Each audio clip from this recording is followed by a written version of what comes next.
நடிகர் கார்த்தி, இயக்குனர் லோகேஷ் கனகராஜ் கூட்டணியில் உருவாகி 2019ஆம் ஆண்டு வெளிவந்த கைதி திரைப்படம்.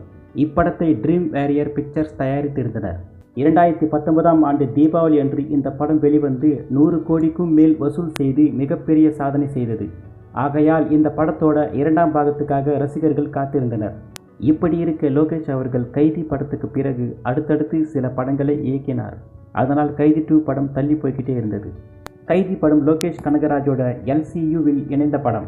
அது மட்டுமல்லாமல் கைதி 2 படத்தின் படப்பிடிப்பு அடுத்த வருஷம் துவங்கும் என தகவல் கிடைத்துள்ளது. கைதி 2 படம் LCUவில் இருக்கிறதால உலக நாயகன் கமல் அவர்கள் இந்த படத்தில் வருவார் என கூறியிருந்தனர். அதற்கு கமல் சாரும் ஓகே சொன்னதாக தகவல். ஆனால் தளபதி விஜய் அவர்கள் இப்படத்தில் நடிக்க மாட்டார் என்கிறார்கள். விஜய் அவர்கள் இந்த படத்தில் நடிக்கலைன்னாலும் அவரோட குரல் இந்த படத்தில் இருக்கும் என பிரபல பத்திரிகையாளர் அந்தணன் கூறியுள்ளார்.